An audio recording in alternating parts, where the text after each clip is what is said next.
said Todd was hosting. So. Yeah, I'm trying to pull up the video. I got it.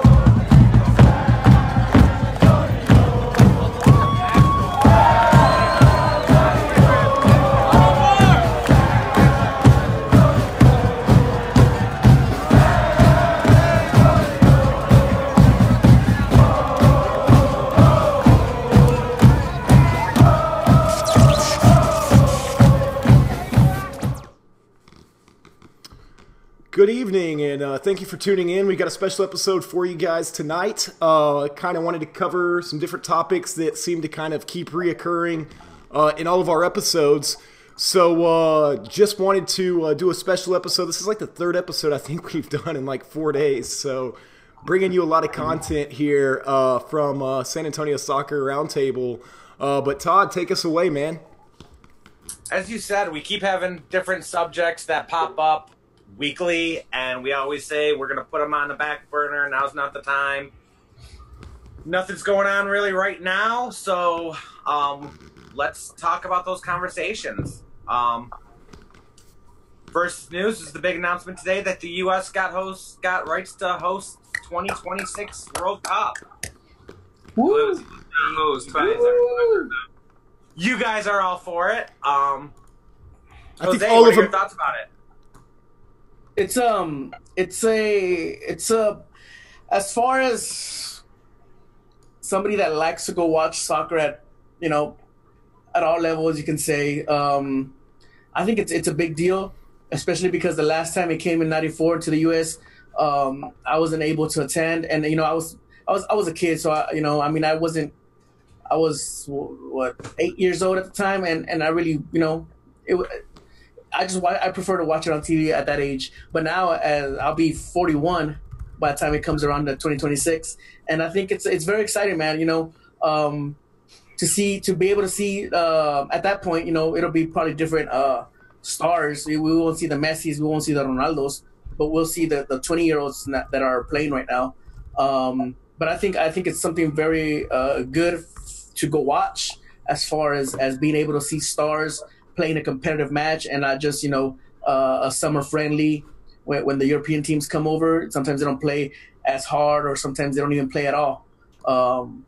And as far as having the bid with US, Canada, and Mexico, I think that was the only way USA was going to get it. It had to be a joint bid. I think it's great. Mexico wouldn't have been able to do it alone. Canada wouldn't have been able to do it alone. Neither would the USA. So incorporating those three countries is something great for everybody to see. I know you've had issues on whether it's good or bad for soccer in the United States. I'm not sure if it's good or bad for it. I think it's good for the fans. That's what I think is good for the fans. Not as I don't think it's going to help as far as promoting, making soccer or MLS or whatever you want to say, first division soccer better. I think it's just going to be for the fans, man. Because if you've looked around, South Africa, Korea, Japan, has it helped them really in moving their game up? No, not really. It's just mainly for the fans. Harry, you started laughing at the one point during Jose's statement. What was that about? No, I just it's thinking of you because I could just see you there trying to bite your lip here, but I think it's a positive, and the reason why is how many people our generation that say, "Hey, I got into soccer because of '94." You're going to have the next step of saying, I got into soccer, or soccer elevated, in 2026. So it's one of those. I think it'll be every 20, 30 years. It'll probably be in North America for that here. But I think it'll help. I had hopes that maybe it would open up the game more, have more of an open system, and we'll have to see. And I know your contention is the money, and the money's going to be there no matter where it's at. You're not getting FIFA to come to your country without the money, and I'm sorry, even though the United States is out of Russia or not playing, United States is what the second, outside of Russia, the most, that's traveled over there the most, or bought the most tickets along those lines. So you have to toss U.S., Mexico, and Canada the bone every so often, in my opinion, for it here. You don't find the bid says the average or the median price for tickets is going to be something like $400 a seat. You don't think that outprices the average American from going to see these matches? Nope. I mean, just because it's so far away, I think people save up. Heck, I look at like what a ticket costs just to go to an average Dallas Cowboy game there at Jerry World, and that's like $200 if you don't want to be in the nosebleeds. You know what I mean? Or in standing room only tickets. So I mean, when you look at it being here in our country, and you don't have those travel expenses associated with flying to Russia or something like that to go catch a World Cup game, I think that helps justify a lot more of the cost. Okay, but if you're in Missoula, Montana, and the club you want to play is in Miami, do you still not have to fly? Get your hotel, pay your $400. But how many people across the United States last year went to the El Clasico in Miami? And those they priced those tickets. There were some tickets that you could have went over and watched the real El Clasico in Spain for the price of what you were paying for a summer friendly. So you can't tell me that people will not pay it here in the United States, because they will. And it won't be people from the United States. You'll have people from Europe, South America. Yeah. And I get that. The world together. But right now we're in this big freaking statement with soccer where it's soccer for all. The average person, are they going to be able to travel, buy the plane ticket? And don't forget, it's not $400 for you. Harry, are just you going to go, or are you going to bring AJ and perhaps your daughter and your wife? So now that one soccer match, tickets alone are costing you $1,600 plus processing fee, plus stadium fees, which can add up to another 25% of that ticket. So you're talking $2,000 for you and your family to go to one match. But hey, soccer for all. Hey, it happens every year at the Super Bowl. People magically turn up that money. You want to go to it bad enough, you will make the resources available. You got 8 years from right now. Well, it's not even that.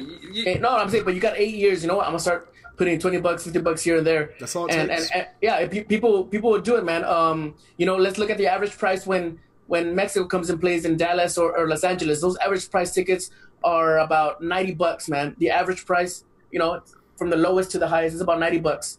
People come up with it, man, and that's just one game. Yeah, and it's $90 for Mexico versus fucking Saint Island somewhere, and people pay for it. And people pay for it. So what makes you think that? Okay, I'd rather save those $90 every year and get be able to go see Mexico versus France or Mexico versus somebody.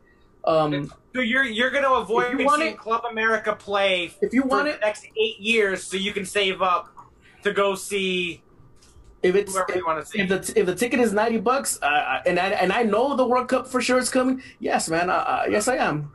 Yes, I am, because that's once in every 30 years lifetime. Yeah, 30 years, man. I mean, it's not once in a lifetime. This is the second one. Well, yeah. So is it going to get any cheaper? You think if you wait another 30 years that it's not once in a lifetime? No. But here's the thing that you're missing too, and I brought this up pre-show. It's $400 to go to the game, but if you go to the area and let's say you go to the one in Dallas and they have a little fan festival out there, you can't, and they're going to charge $10, $20, $50, $100 to get into that fan festival. You can't tell me that the average person will not pay that to go stand or sit to cheer, root, whatever, with 10,000 other people out there. So that's part of it as well. So yeah, you may not be in the stadium, but you may be outside and living that fan experience as well. And that's something to me that is, because when you go to soccer, and especially on this level, there's two aspects. And you guys know this, being in Mission City 118, you guys have all said that when you're supporting your team, when you're standing and chanting, you don't get to see much of the match. But you're out there standing and cheering and bringing that environment. You can't tell me that that's in the fan zone those environments are there, that's not going to be just as valuable to to soccer fans as well. It's still a valuable experience. Yeah. Scott, I get the graphic you got earlier. Thomas, Yeah, I got you. I was about to say Thomas. Yeah, Thomas Yep. St. George was just asking about the cities. Hey, can you pop up that graphic? It's up. All right, Thomas. Here's the list of the cities. They're still got to narrow it down. How many more are they gonna narrow down? From what I've read, 5 more are going out of the list. Okay. And we talked about this. Yeah, Now five more from just the United States, right? Because I don't think they're gonna get rid of 5 Canada. more from the United States. Right, just specifically the United States. Well, I don't know. Okay. You think Edmonton makes it? Yes. Yeah. Yes. So here's the thing. We talked about this a little before we came online. Take a look at those cities that are from the U.S. And again, their whole hashtag is soccer for all. There's every single one of those, with the exception of one, is a Major League Soccer city. Mm-hmm. What about all those towns that could benefit from, they're talking about this great economic and development and what it's going to mean to these cities and stuff. What about every one of those cities that are not a Major League city? Now, Detroit has shown that they're a soccer city. Tier 4 drawing 6,000 a match. The 2 friendlies that have been there in the last 4 years drew over 100,000. I don't see that. Did they do a bid for it? I don't remember all the original 46, so I can't say. I remember Chicago bid and dropped out, and Phoenix bid and dropped out. Well, then that's on them then. But that's on those. Yeah. But there's other cities. Well, I don't necessarily put it on them, because I think Todd's got a point. Because FIFA puts such restrictions on this, or not even restrictions, I guess I shouldn't say, such demands on the city that where, I read an article and I think somebody refreshed it, when I was having a discussion with somebody in Arizona about why their bid failed. But to me, I'm personally glad San Antonio didn't build, because of all the money that they would have had to pay up front, the guarantees for security that you would have had to pay for up front, and from my understanding, like security, it wasn't FIFA and U.S. Soccer paying for it. It was the city. And to me, that's a big issue, that I wish should be straightened out. It's great to say, hey, you're going to make, $14 billion, I think is the number that's tossed around. That's what U.S. Soccer and FIFA is going to make. But how much is it really going to cost these cities to be able to host this? And I think that's, I think I'm more along Todd on this, where I think, as a country here at, with U.S. Soccer, I wish they would have stood up a little bit more to FIFA, and not have, the cities have to pay such a high demand to host these events. I mean, and that's part of the risk you have to take is to get the bid. Is the money I'm going to put in for it, is a game, a FIFA World Cup game in San Antonio going to give me the money back or more? I mean, it's part of the risk, I mean, I'm surprised cities like, in the Carolinas, somebody in the Carolinas didn't get one. I'm surprised. Who else? Vegas get one? I don't think Vegas got one. I am kind of surprised on. St. Louis isn't on there. And you know what? I think a big positive also, guys, I just thought of it right now. Stadiums usually are built just for the World Cup, and after their World Cup, they're just left there standing as old statues. We've seen it in South Africa, in Japan, Korea. Some of them were able to be turned into something else so they can use after. But as far as in the United States, all those stadiums are currently used and are going to be used after. If anything, just maybe how do you say, an upgrade on the stadiums if needed. Yeah. But you're not going to have to build a brand new $500 million stadium. Right. Did y'all? We do have the infrastructure, right, and the stadiums to. I think that's a big positive. Did y'all see that stadium picture from Russia where they had added like that huge grandstands there on the end on top of, and it's like, man, and it was like blocked. The view was most of it. Yeah, it was probably going to be blocked. Yeah, well, I guess. Like the one, and that was just to meet like the seating amount of requirements. people. Yeah, seating requirement. And I guess like the one that Brazil built, that was what, Manassas, that was up way away, but up near the Amazon. Yeah. Understanding that stadium, It's abandoned. Man, to me, the World Cup's almost like the Olympics, where you're getting to a point where countries and cities are going to stop bidding on it because it's got way too expensive, and FIFA's not careful. They're gonna be struggling to get bids going forward. And I know it's the world's game, but the Olympics are already seeing it, and like I said here, I could see that happening very easy to FIFA if they don't bring down the costs and the demands, in my opinion. Because you're throwing away that money, man. That stadium just stays there and it gets swallowed by time. It just turns into an old relic. Yeah, and there was an article the last couple of days since with the whole World Cup talk about the Olympics and how it correlates. And a lot of the countries that have had the Olympics in the last 10 years have said they didn't recoup what it cost them. Olympics, I think, is a little bit different than World Cup. Do you think there's still the same demand? Well, the Olympics is a city. It's one city. Oh, true. Right. So this is a whole country, but okay. So let's say the United States doesn't have it. Does Morocco interest you more, or would it have been a better option? As far as taking into consideration prices, infrastructure, access to everybody, would it have been better? I'm not sure if it would have. Keep in mind, this is after Qatar, who, is, there's a whole bunch of issues, that we won't get into, with that there, and to me, do you really want to have back-to-back Qatar, Morocco World Cups? To me, that's. I know USA isn't, United States isn't, a world beater when it comes to soccer, but to me, I just didn't see, I didn't see how Morocco was going to win, period. Well, we talked about that a little. But I will say one more thing that I do want to say on this topic is that I get where you're coming from, Harry. I didn't understand that as far as San Antonio not getting, or announcing a bid just because of the cost and things like that. But, we had the Gold Cup here and stuff like that. Like, I guess I was just a little bit curious as to, would San Antonio be a good fit to host a World Cup match at? Because I think the attendance has been pretty good at some of these international soccer games that we've had here in San Antonio. But that's a great point. I wonder if the city council just sat down and decided that the cost wasn't worth the reward. Yeah. So, moving from the World Cup, woo! To the election back in February of Carlos Cordero.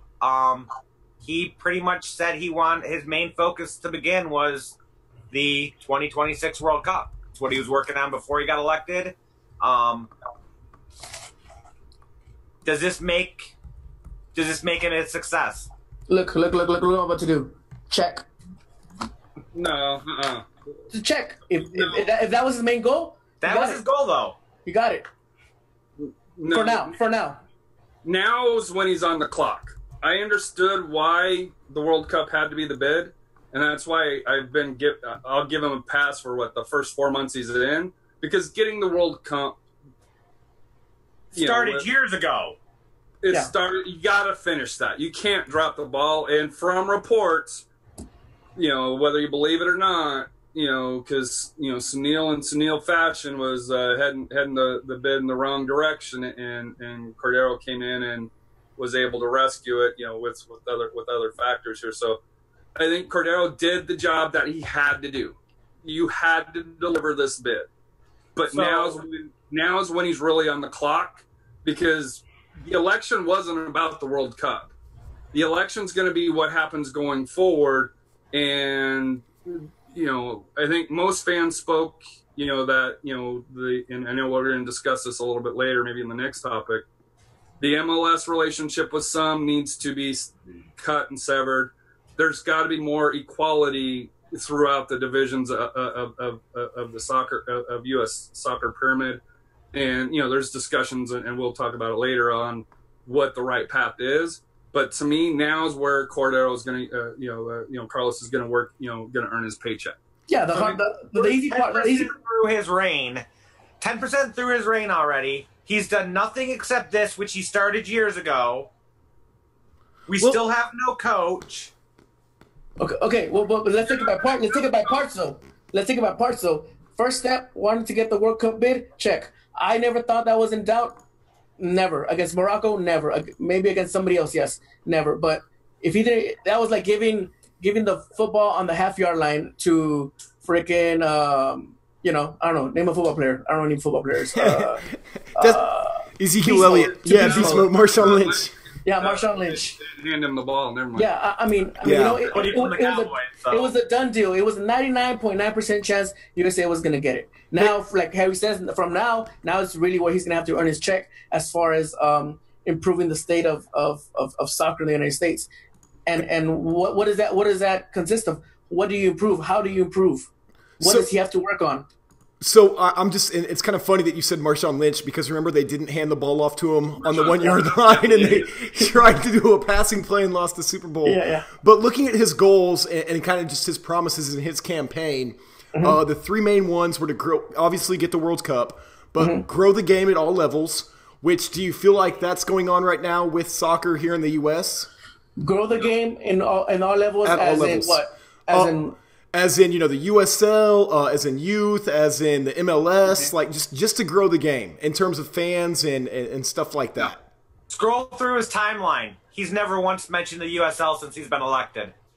And so that was one, to Harry's point. Develop world-class national teams is number two, which that we're going to have to wait and see. It's going to take time, yes. Yes. And then ensure open, inclusive, transparent leadership. So... How's that third part? I mean, have you seen any of that as far as the transparent? No, nothing's changed. Nothing's changed. So but has he had the need to show something? Yeah, to show something transparent wise. I mean, well, let's see. Not right now. The Camiso, $500 million for the NASL, and how that was voted on. No. He for lower league soccer in the lower league soccer, but it was the deal that he did. The deal that he offered, $250,000 was going to go to a stadium. The deal that he offered was voted on and turned down. Okay. Supposedly they've been asked flat out, was Garber and Gulati and who are on the board and who are supposed to recuse themselves, were they at the meeting? Because reports are they were at the meeting even though they weren't supposed to be there, and they haven't answered that question. So is that being transparent? They won't even answer the question. If they won't, if they don't answer the questions because they're hiding something. If not, just say no. Or what are they trying to hide? I don't think they took the bid serious, so that's the problem. It doesn't matter. If you're not supposed to be at the meeting where the vote takes place and you're there, and technically it is against New York State nonprofit law, and you won't even answer that question, are you being transparent? Which is something that he ran on as a promise. But the other thing you have to look at is there's also legal lawsuits right now going on that Rocco Camiso and the NASL are going through. So don't you think you're being even more careful? It's simple. How is it? They're not going to come out, just like Rocco's not going to come out with his details of his plan. So if you want transparency, it's got to be on both sides. Now, I don't think state nonprofit law, you're not supposed to be there. We're not talking about the deal itself. We can get into that. This is a law, a state law. Yeah, he ran on the platform of being transparent, and you won't even answer the direct question, were they at the meeting as reported? Is that being transparent? That seems like a pretty simple, no, they're not being transparent. Allowed to be there, though, that's the other question. Especially like Sunil. Why isn't Sunil there? He's not tied to MLS. He might have been allowed, but Garber was there. According to reports, Garber was there. But as per sources. There's a conflict of interest. How is it a conflict of interest? Because of the lawsuits right now.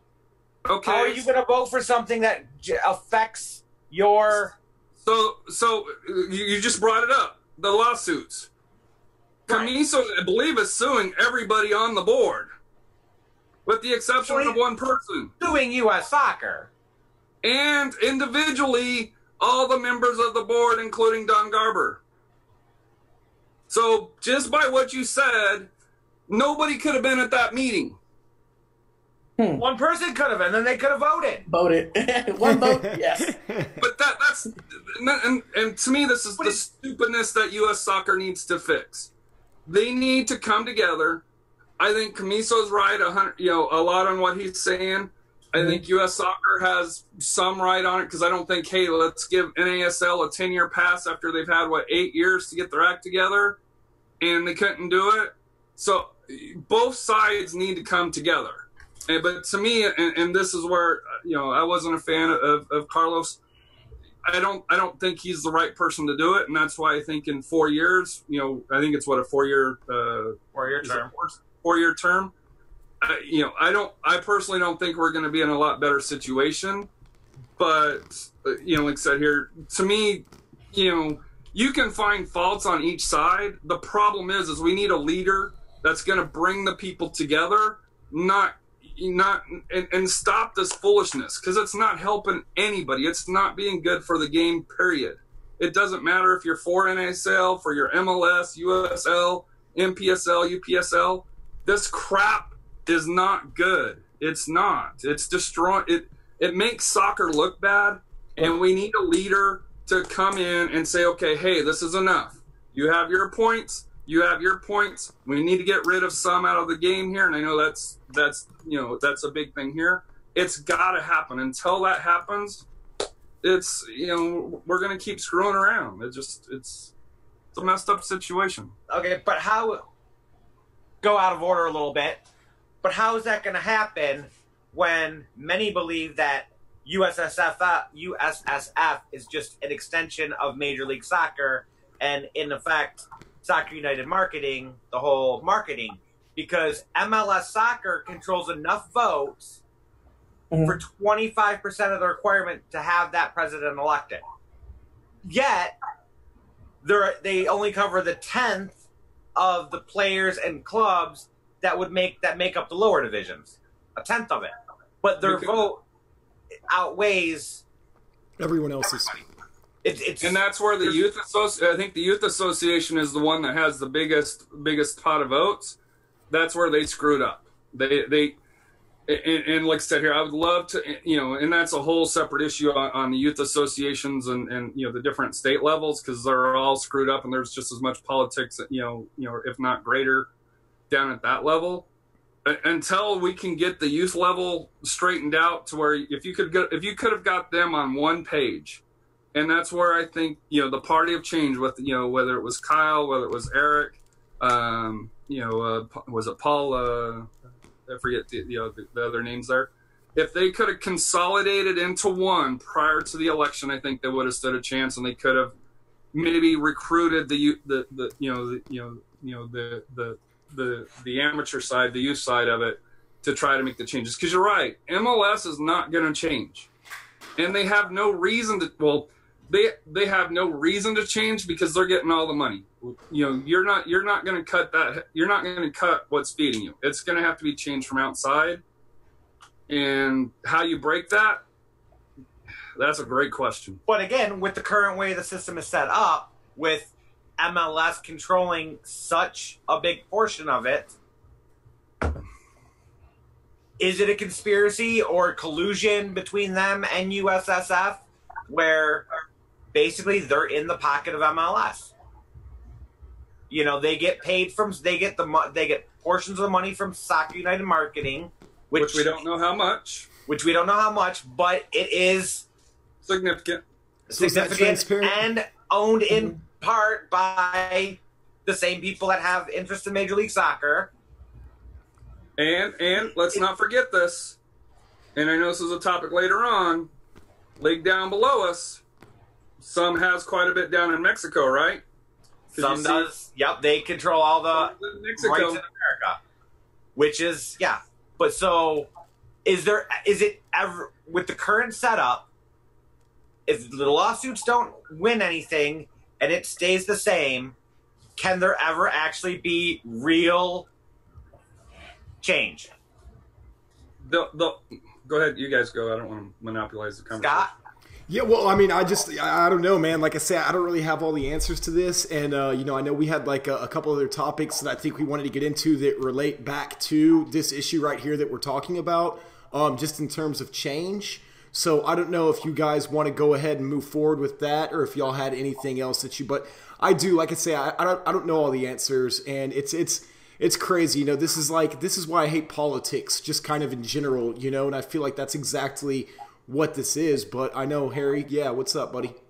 I have one way that I think it could get solved, and I don't know if it can be, but that's if Silva, Camiso, and Palmer buy the USL, and then you consolidate because you got that pyramid. Or if USL starts the pro rel itself between division, pro USL 1 and USL 2, and if that can show that can be successful, that'll put pressure on MLS to make changes. To me, that's the only way outside of the system that you can have to do that. But it's also going to require a hell of an offer by those three or however many that want to jump into that to make an offer that USL cannot refuse for that. And to me, that's how you do it is if you can monopolize the lower levels, and that's kind of what USL's trying to do. But if you can get one of these outsiders that could come in and put an offer on the table, and it would be more than the 500 million. Don't get me wrong. That's one way that I could see that this could this could be pushed to challenge MLS. So now, could that happen? Could that happen with the relationship that USL and MLS have with their partnerships with the two teams? Yes. Jose's already shaking his head. No, yeah, I'm with Jose on this one. Go ahead, Jose. Look, I just think we're too far down the line for change to happen that easily. And realistically, this should have been done at the beginning of everything. The setup, the pro rel, if you will, the not how do you say that when MLS owns all the teams or has a buy-in? Yeah, the single entity, all that stuff. This should have been cleared or done away with since the beginning. The problem is, I just think we're just too far down the line for it to be changed that much. Maybe you'll see little changes here and there, but as far as let's have pro rel from Division 1 to Division 3, I don't see that happening in the next 10, 15, 20 years, man. We're too far down. There's too much money invested. Realistically, that's what I feel. See, and I think it's kind of the opposite. I agree with you because on the money side of things, but I don't think we're far enough along in this process to have pro rel. When you look at, like you said, the way that it was created, it wasn't created with pro rel in mind. You look at other sports here in America, there's no other pro rel system in the NFL, in the NBA. There's minor league and kind of major league systems. And my biggest concern with pro rel is when you look at some of these other leagues, and you could have, would it be uncapped, would it be salary capped, because you look at like Bundesliga and English Premier, and I think Bayern's won like 7 of the last championships. You just create like this huge gap between the top of the table and then the rest of the table, and everybody's just kind of competing just so that they don't get relegated. And as you mentioned, when you look at the MLS and you look at how much money's involved, and then you look at teams like Philadelphia, and it's like, would that be good for the city of Philadelphia if they get demoted to D2? Do you think soccer here in America is strong enough that fans would still go out and support some of these MLS clubs that get demoted? That's business. That's investment, though. So that's business. So why would they want it? That's business. I just invested $150 million for this stadium, for these 10,000 jobs, and I get relegated to D2 and people don't come to my games anymore, and the city's bankrupt. That's good for MLS? We're pro for it because we cheer on a lower league team and it will benefit us. But MLS teams right now at this moment in time, and then how much really do you think of a team goes up? I don't know. Reno that plays on a baseball field. They get promoted. Oklahoma be competitive. I mean, don't get me wrong. MLS, anybody can win MLS. 8th place could win MLS Cup. which is what I like about this league, because it's not too much separated at the end of the year. Like, oh, well, we already have a champion. 3/4 down the season, right? But I just don't think, as far as like the money wise, also like you're not gonna want, these owners are gonna dip out. They're gonna dip out. Philadelphia. Why are Americans investing overseas in soccer clubs then? Overseas? Yeah, they're doing it all the time. Quality. Quality. Would it not drive investment in American soccer if you could invest at a lower price and buy a D3 club and work your way up? Would that not drive investment in soccer? But is that I don't think it would, because is that fair to the investors that have already spent the money to build the MLS to where it is today? So now you mean the investors that bought into it at the time we were bidding for the last World Cup, when the documents all said that 3 levels would be in? That was part of the program. What happened to that? Here's kind of a counter. It's a good question. To Jose in Mexico. Mexico's been around. Liga MX, and I know they changed the name, has been around for many, way longer than the United States. Yeah. Like 80, 90 years, something like, no, more than 90, like 100 something. Yeah. Look at the problems that they have. They have teams there that get promoted, but they don't have the infrastructure to do that. Right now, that's where the U.S. is, and that's where. So to me, if you have an established league that's 80, 90 years, and I want PR, and this is just kind of a counter argument, but if you have a league that's a proven league, considered, I would consider it one of the tops in the world. Top 10, top 15, yeah. If they're struggling, what does that say about us trying to start out now? And that's where I think that the infrastructure has it. And I know I hear Todd's point, and it's not just Todd's points, but it's those that say, hey, if it has it, people will invest at the third level and try to build up. Try to move up, yeah. It's proven, at least through its recent history, that's not always the case. It is not, and I think that's why they're doing this stoppage of Pro Rel right now for the next 2 years, because they want the second division to build up their teams, to build up their infrastructure, the stadiums, and then have them be able to move up. But also, it doesn't work because the teams that are in first division have always been in first division, the popular teams, and that's where most of the fans go to. You know what I mean? Right. The money teams. Yeah, you have your second division teams come up every year. One team goes up every year, but let's be honest, their stadium only gets filled when the popular clubs go into town. If it's a game between the bottom two, it's not gonna get filled up 70-60% of the time. But that's one country. Yeah, that's one country. Exactly. But do you think that would happen over here? We're seeing it right now in MLS. There's no Pro Rel, and stadiums aren't at 70-80% capacity. Shitty teams in every sports in America don't draw. So if you're a good team, guess what? You're going to draw. And guess what? If you're a shitty team, you're not drawing. So why are you considered top tier? You're not. I don't know. I don't know. I mean, Dallas is the top of the West, and they're not drawing. So they're a good team. Pretty competitive. Yeah, but there's ownership issues. For instance, like in Columbus, where it's a great team, and separate ownership issues. In Houston, they used to have great crowds. Ownership screwed it up, and they're struggling to get back into the business. It's hard once you lose that trust. It's hard once you have that, and but you take the Spurs, and I know this is basketball. They've won for 20 plus years, in regards to it.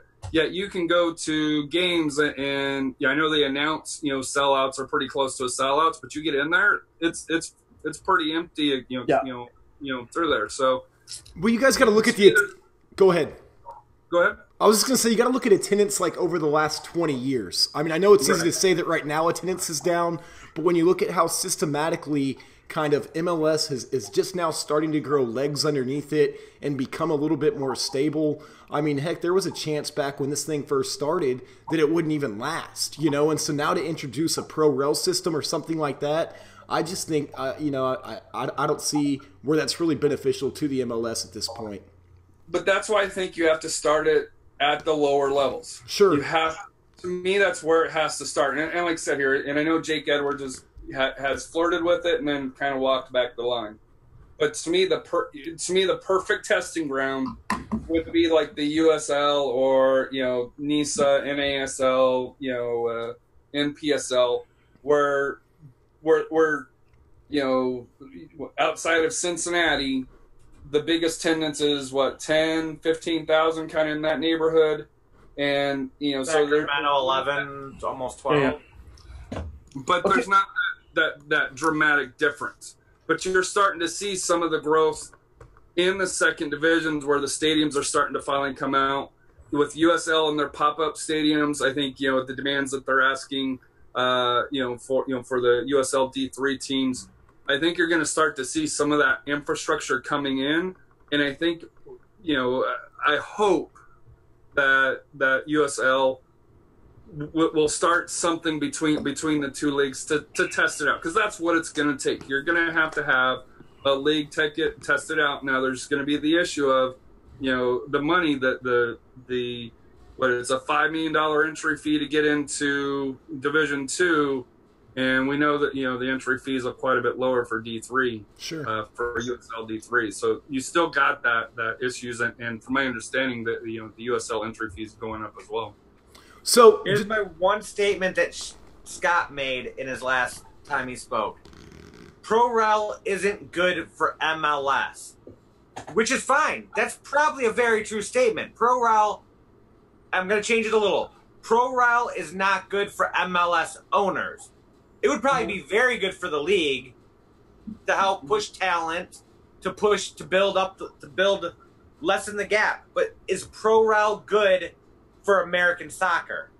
Let's not talk MLS. You're talking 23 billionaires that it's not good for. But what about American soccer as a whole? Developing players, pushing the competition, where every match of your season matters compared to, all I got to do is be in the top. Every match doesn't matter. That's so I get what you're saying. Okay, so let's not look at it from a business standpoint, but just look at it in terms of, is it good for soccer here in America? On the field production, yeah. And I don't think every match matters, because again, like I say, so do you salary cap it? I guess because right now Pro-Rel's not salary capped, so you've got whoever spends the most money. Even EPL and stuff and Bundesliga has a cap. There is a cap. Well, you got to sell in order to prove. Yeah, you can only spend 5% more than you bring in every year. Right. But so the clubs that make the most money, basically, you see the best talent. That's why I say by October the season's over, pretty much. So every match doesn't matter. We're going back to Jose's point earlier. I think there's been like 7 or 8 different maybe not 7 or 8, but probably 7 different champions in the MLS in the last 10 years. If you go back and look at who's winning it, it's some of the same teams, but it's not just the same team year in and year out that's winning the championship, because they have the most money. And outside of Leicester City, name out of the big 6. I think it's the big 6. Big 6, yeah. Nobody's won outside of Leicester City, and that, to me, that was just one magical run, which was awesome. It's the one everybody wants to mention when they talk about Pro-Rel, right? Like that's the one. But there's so much other that they're fighting for. Okay, fine, you didn't win whatever the Barkley Trophy this year, but did you push and get the top 4 spots? Did you push and get that fucking Europa League spot? Well, we don't have that here, though. That's playoff, but it's a playoff system. Exactly, it's more of a playoff system, similar to other American sports. Yeah, you're fighting for, but eight spot, which is 4th through 8th, could be mediocre teams. You can have an 8th, a mediocre team through the whole season. This is what happened with Seattle. They were mediocre. They just happened to go on a last minute run when they won it. A last couple of. And they won it by not even getting a shot on goal. Yeah, that's the champion you want, Scott. Well, but I mean, like I say, I just think it creates an interesting dynamic versus seeing the same team every year win. So, like, you've had LA Galaxy, you've had Houston Dynamo, you've had the Columbus Crew, Real Salt Lake, Colorado Rapids, LA Galaxy again, Sporting Kansas City, Portland Timbers. I mean, those are all your different champions. Plainly mediocre. That's soccer here in the U.S., though. If you're good, I mean, look at Pulisic. I mean, so that's a whole other conversation. Let me flip this a little bit, because I think, to me, this is probably as important, if not more important. And with the United States, I know it's extremely hard, but playing during the summer, not on the FIFA calendar, I think hurts the United States more because, and you saw it just this week, with, and I know we don't, with the Phoenix coach leaving, with NYC coach leaving, there's rumors about, New York Red Bulls coach leaving. I think if you are somehow able to flip to more of a FIFA calendar, along there, you would be able to attract the players, and regardless of the system, it's the players and the talent on the field is what matters. Whether it's playoffs, because if you had 8 teams that had some of the world's best players in it, it would sell.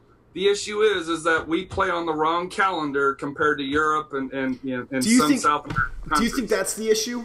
That's one of them. But do you think that's why players choose not to play in the U.S. and they choose to play overseas if they have that ability? No, I think it's the quality of play. They want, in order to make yourself better, you got to play against better opposition, and I think that's why a lot of these kids that we're seeing in the USA national team now, they've been out trying their luck in Europe on their own. You'll have your couple of guys here come out of the MLS, but mainly it's been the kids that go out there at 16 years old and play and try themselves out with mid to high level European teams. I'll tell you one more big reason, though. Would improve, though. And to me, if the talent improves, the league improves. What's the big reason? One more big reason, and it's the same reason Billy Forbes went to Phoenix. Dollar money. bills, y'all. I don't know. I don't know if you get paid more. You don't think? If you're good enough to sign a big contract, you think? This is a retirement league. If you're in like the top leagues, yeah, you do. But let's say. But we're talking about talent here. We're not talking about going overseas and playing in like a Division II or Division III league. I'm talking about if you're good enough that you could be playing for Manchester United or Bayern or Chelsea. And that's how many players. It's not. So how does the talent increase here in America with Pro Rel? That's only 2 or 3 players that you'll get. That's what I mean. That be able to reach that level of teams. So how does that increase the talent here in America by having Pro Rel? Because the players that are good enough to play at that level, like if you're expecting FC Dallas to be as good as Manchester United, it's not going to happen just because we don't have that talent here in America. But when you have to play your best every match, and you can't take a match off. That's not true. No, but when you have to, it's going to improve your game. You don't think they do that already? You don't think they're trying to give 110% every single time they put their cleats on the field? Not every team, not every game. I think the players do, but the lineups suggest otherwise because the coaches, because of the rotation and rust. Some players do. The players that are fighting for a spot, yes. But if you're telling me that I don't know. And this isn't a diss on Billy Forbes. Take Billy Forbes last year. There was times where his effort wasn't as good as some of the others on the team, and he was one of the higher paid. He was one of the higher paid players on there. I really don't see if the whole point of this is getting better, make the players better, right? That's the whole point. You want make the players on the field better, make the products better.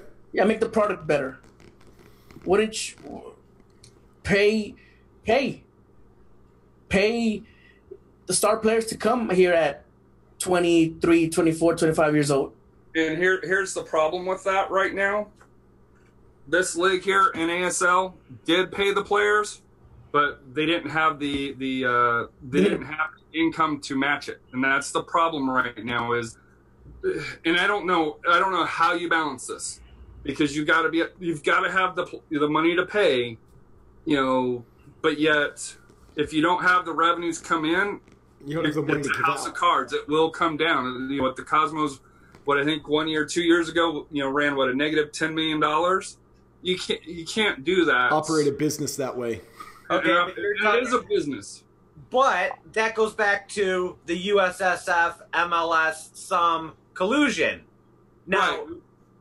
Money filter.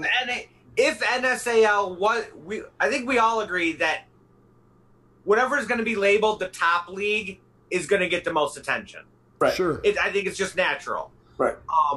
if NASL would have got that Division One that they went for a couple years ago, so now that they were a Division One or Tier One or whatever, top of the pyramid, would more people have gone? How is that even good? How is that even good having two number one division teams in the same country?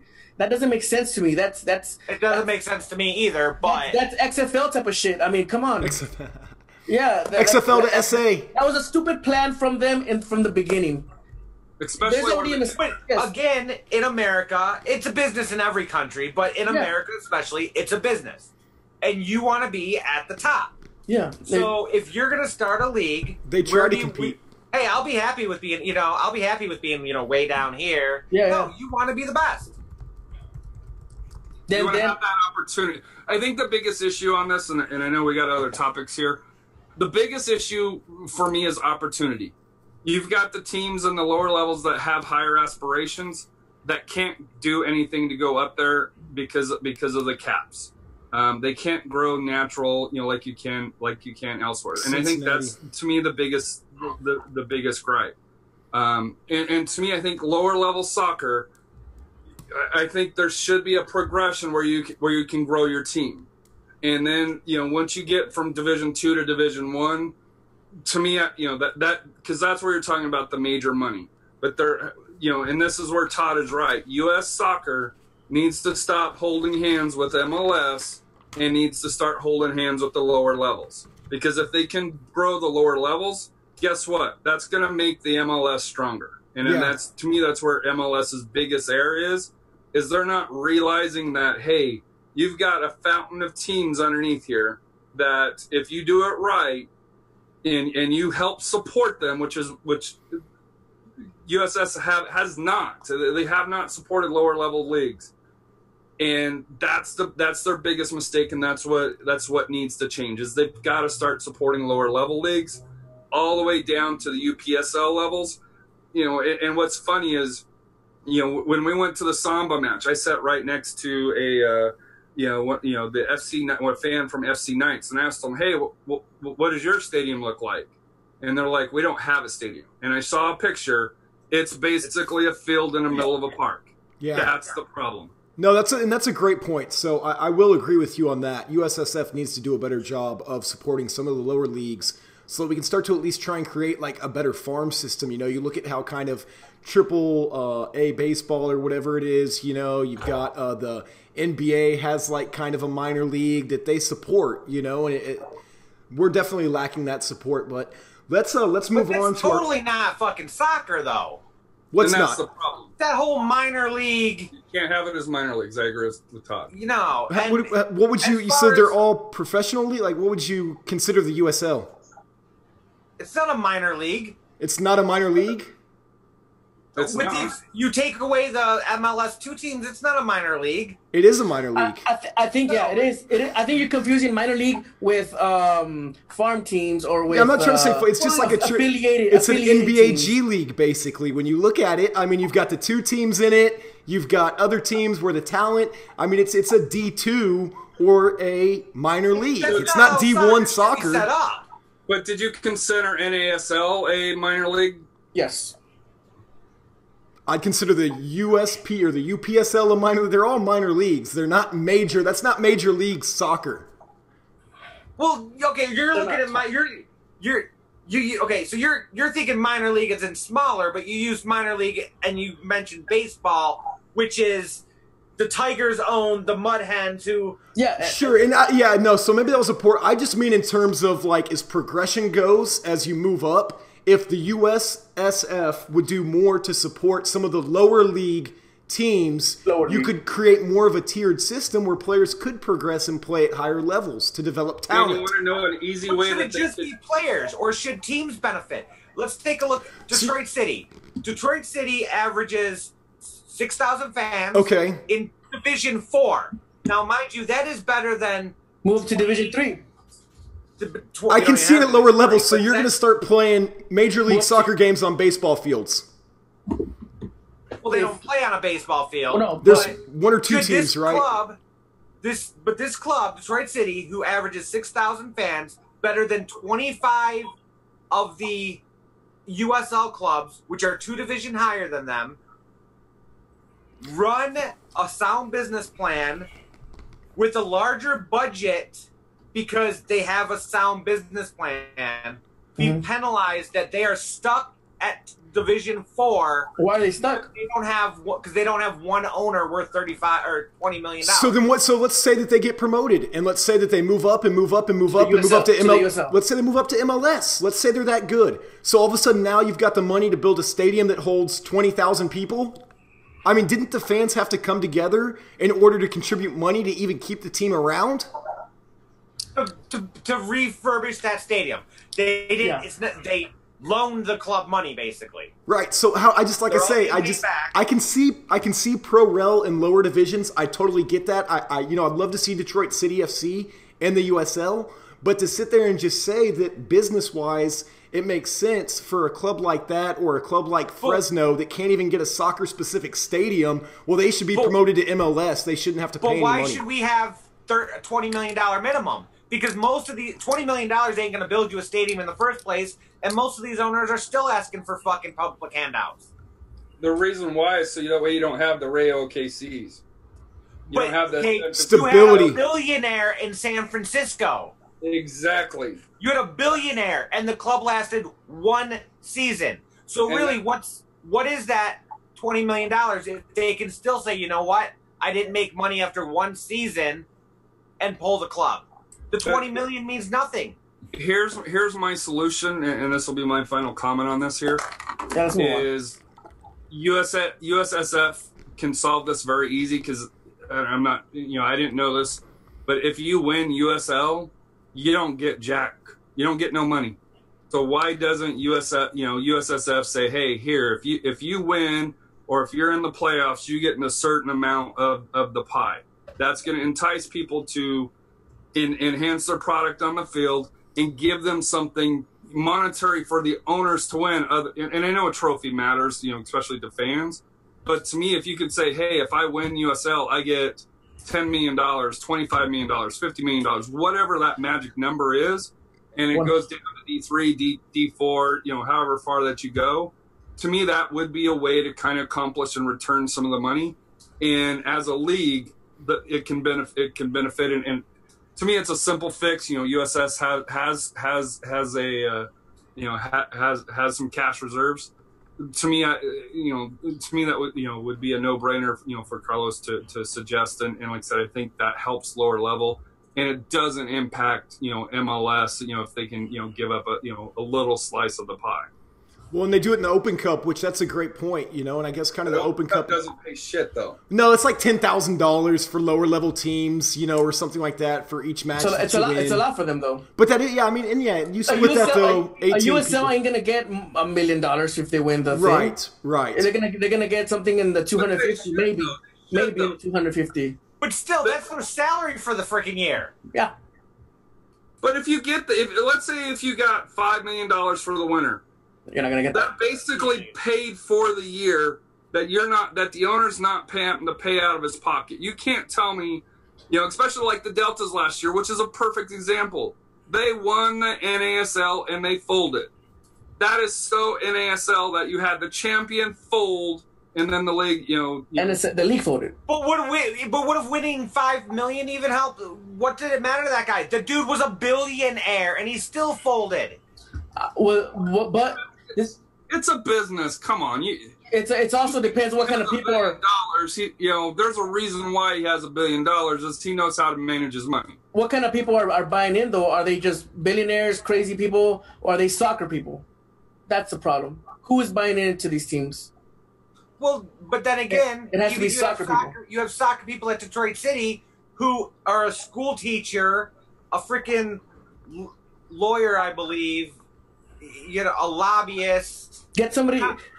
They can sell. They can sell Detroit City. They can sell it to an investor. I mean, not sell the club, but as in sell it for them to invest. But then again, every time that they've been close, guess what? MLS in Detroit, it scares off an investor. They just need the right person. We got to move on if we're going to get through the topics. Yeah, let's move on. We need to move on This is one that Jose wanted. Fox Sports and their whole Mexico is our other team. Yay! Viva Mexico! La Raza! Jose, you're top. Okay, so fucking Fox Sports and fucking Alexis Lalas. And he has no credibility. He's done. That ginger no soul fuck. Hey. How is Alexis Lalas going to say or going to promote the Mexican national team and gonna tell the American fans, hey Harry, you're gonna go root for the you're part of AO, or you've been a you're lifelong USA fan, you're gonna root for Mexico now because we didn't make it and Fox has the rights to all the games and Mexico is the CONCACAF representative and they probably draw in the most viewers, so I want you to support them. Go put on your green shirt, the green polo that you had on the other day. How is that guy gonna say that after this is the same guy that said that he wants to crush Mexicans? I think it was on a qualifier that he loves to when the U.S. beat him in Korea and Japan. He savors that moment. How's he now gonna come and tell you that shit, man? I mean, that's wrong, and I think that's also bad for business, don't you think? Bad for business. You want to know the answer? Yeah. Here's the answer. That Fox contract, Yeah. some Soccer United Marketing. Yep. Mm-hmm. Mexico's rights in the United States, Some. owned by Soccer United Marketing. You know why else though? Because for Fox Sports, that $425 million they got to televise or paid to televise this World Cup, and the U.S. didn't even qualify. So now you've got a whole country that Fox paid $425 million to be able to televise this World Cup, and we didn't even qualify for it. So They put all their eggs in a basket hoping the U.S. would qualify, and it blew up in their face. yep. So let's go root for Mexico. I mean, that's just the. Would you catch a fucking news station in Argentina saying, "Let's go root for Brazil"? No, you wouldn't see that a Spanish TV station. Let's say go root for Italy. No, you wouldn't, man. What this is where soccer in America looks to me like it's always just gonna stay soccer in America. It's its own thing. It's its own little in an island. It's not Fox. It's not Fox because it's also all these news articles coming out on the internet. It's Sports Illustrated. Fox and SI. You got to be careful. Sports Illustrated. Sports Illustrated is, especially Grant Wall. He likes that some money as well. I get what they're coming from. I get that Mexico draws more fans, but it's not America's team. America, it's the United States of America. It's not Mexican crowd. It's on its own it's its own monster on the side, and I just think this is a bad move for Fox. It's a bad move. It's a bad move for the rivalry. This is like watering it down, man. Like, well, and see, I've never gotten that in sports because you'll see it like in every sport. Like if your team's in the Big 12 and they lose, it's like, oh, we'll root for the Big 12 team in this tournament, And you're it's not gonna like, see a UT who fan. cares? You're not going to see a UT fan go for Oklahoma. But you will. Like, I see it all the time. Like, so I'm in some TCU fan pages, and, like, when we got knocked out of the tournament, it's like, all right, well, let's root for Texas Tech because, they're Big 12. Texas. Yeah. But you look at the NFL, and it's like, I'm not rooting for the dang Philadelphia Eagles because go NFC East. Like, It doesn't make any sense to me, but you see it all the time where people are just like, especially in college sports, where it's like, oh, well, support your conference, support, CONCACAF. Well, you know why they do that, though, right? It's the money, man. It's the money. It's the money, and I think it's just wrong it's bad for the sport. It's bad for the rivalry. I put this up to World Soccer Talk. They have a great podcast and a great website. Yeah. And they focus on the media aspect, and they've absolutely hammered Fox Sports for this. But the next time the United States and Mexico plays, Alexi Lalas is on there. It's going to be on September 11th. How the hell is he going to say, hey, the rivalry is the most important rivalry? You can't. You've lost all credibility. You're done. You're done. Did Lalas have any credibility to begin with? No, I think he's pretty well hated here in America. Yeah, he is. Stop wearing that Detroit City shirt, you stupid ginger. He's become a puppet of wherever they want him to do whatever they want him to say. that's Fox Sports. They're so, and even if that, I'll give it to him. Because I think personally, he probably threw up in his mouth when he said it, when he wore the jersey. Mm-hmm. And I think if you had him behind closed doors, or if you had a couple of cervezas in with him, I have a feeling it would be. But he gladly pocketed that money. Oh yeah, I mean, I don't fault him for it dirty either. money spends. I don't know. They gotta pay the bills. I don't think he's having any problems paying the bills, man. Yeah. What as a USA fan, how does that make you feel? I mean, really, how does that? I mean, shit. I mean, I support the USA when they're not playing Mexico. Right, and I support Mexico. Yeah. But as far as the rivalry, man, I mean, shit. I mean, but you don't need to say it though, because I think outside of the most hardened, American outlaws, through there, which is a whole separate story. Learn some new chants, you fucks. I think most fans would automatically have a rooting interest for Mexico. You didn't have to say shit. Just run your ads. Say, hey, yes, we promote Mexico like we do here. All they had to do was put the game on TV and call the game. You'd have people watching. Iceland, promote England. Iceland. That's what I'm about to say. Yeah, everybody's kind of picking a team this year. It doesn't have to just be Mexico, but September 11th this year in Nashville, Tennessee, is going to be Mexico versus the USA. How the hell? What's going to happen there? Whoever wins is. Like what? Like we're gonna shake hands and exchange. What is it? Orange slices and I think do a little tunnel. Backpacks for everybody. Man, this is the worst move I have ever seen. I have never seen anything like this, man. I bet 100% if the Mexico wouldn't have qualified, the TV stations over there, they would have said, "Oh, this is the USA." No, they're not gonna say that. They would say, "Let's root for the teams that the USA is playing." And here's where it's going to backfire. NBC Sports, and I got to dig in some more information on here. Supposedly, they're gonna, because they hold the rights to Telemundo. Mm-hmm. Yeah. What I read earlier today, they're also going to air it in Spanish because they have the Spanish rights. Yes. On NBC, NBC SN, their NBC Sports Network. I will probably, and I don't understand, other than goal or Spanish. Mm-hmm. I will most likely be watching the other side, and I'll be watching ESPN's post game coverage. Because I think they have a better crew right now, anyways. I don't know if I will watch. I will watch Fox. I don't know if I will. I think it's going to hurt them, even this World Cup, and I think they lose all credibility going forward. And it wouldn't shock me, because they were magically given the 26 rights. After the Qatar issue, if that doesn't become a bigger issue after this World Cup. Well, and so part of that Fox bid was also to get the 2022 rights, so it was kind of a FIFA, and I forget what exactly happened, but magically the rights were, for 2026 were given to Fox Sports without it being an open bid. 2026 was, or 2022? No, 2026. So they're going to have the next 3? They got the next this 3. This one and the next 2. That's interesting, man. I mean, shit.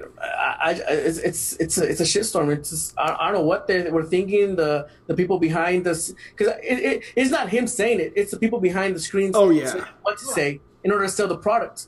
But it's either way, and that's the problem. Either way, Fox wasn't gonna match Telemundo's numbers for Mexico games, not for Mexico games. Right. But I don't think they'll match overall. I think enough people are turned off by Fox and by this that they, if they can find Telemundo or NBC. I wonder if there's a way you could, get some sort of other illegally get, the BBC or something or another country's channels that have. I'll watch it on Telemundo, man. I don't really care what the announcers are saying half the time. Does not support doing anything illegally. Nothing illegal. We don't do anything that violates copyright issues, right? Hey, guys, I know we got one more topic that we wanted to discuss, but I have an idea because this is running a little long. What if we do this show like just once a month or once every couple weeks and just talk about things kind of outside of San Antonio soccer specific? What are your thoughts? Sure. I'll be down. All for it. Okay. And if anybody like out there wants to give us topics that, have just maybe something that we haven't heard, and somebody out there has. And Or they an know. article. Yeah, tag us in it or something like that, and we'll read it and discuss Or it. even if you're real passionate about it and it's something that we haven't discussed, but it's something that maybe we could bring somebody on as a guest. Yeah. That's For a topic or so, yeah. for a topic, or that has the experience, or that they really want to talk about. So especially like Thomas St. George, who has a lot of German league experience here. It'd be kind of interesting to see him and Scott kind of go back and forth on some of the issues over there. Yeah, I know that last topic that we wanted to discuss, we'll talk for a whole nother hour. So I figure we just save that for another day. There's a little teaser. But I do have a exciting announcement for Royce the Voice, Maximiliano, and Jesus Armendariz. We got some swag in that we're excited to kind of show off. If you guys can see that, we got some stickers.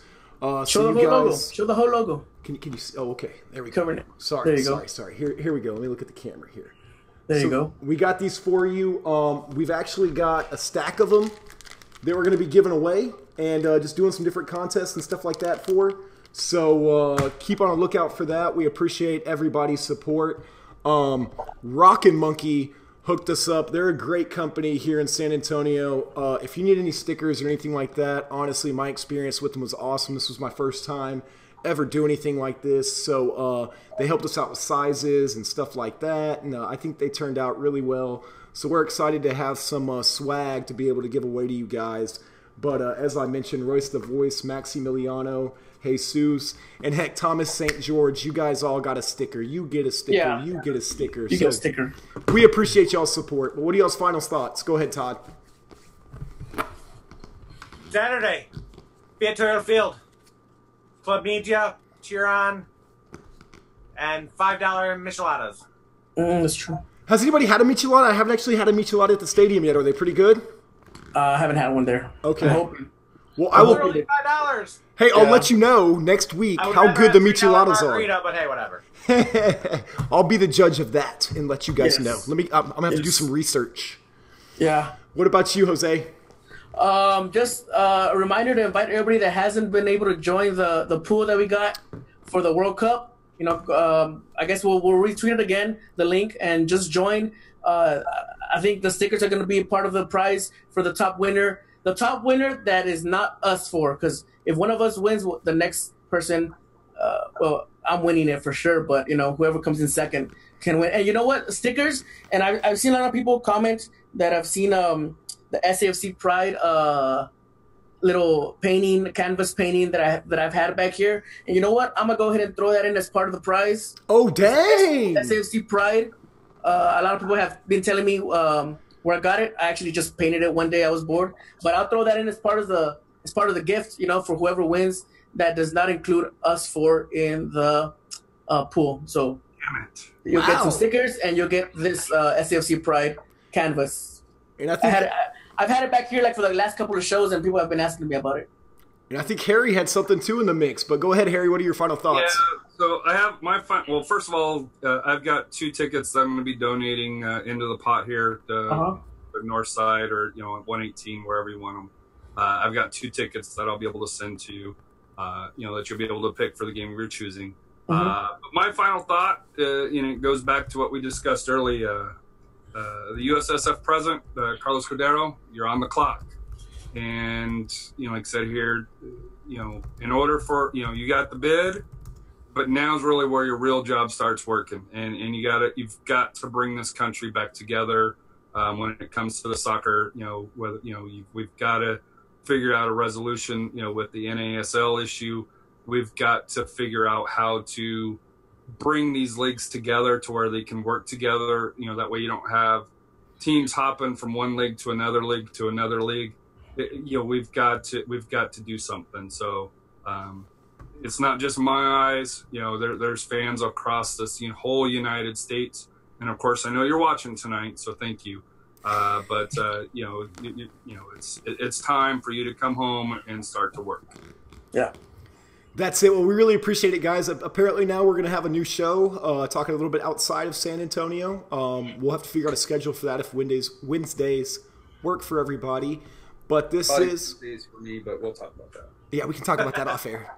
SAFC Pride, San Antonio Soccer Roundtable, SA Soccer presents U.S. State of Soccer. Thank you for tuning in. We'll see you guys out there at Toyota Field on Saturday. Come see us. We'll hook y'all up with your stickers.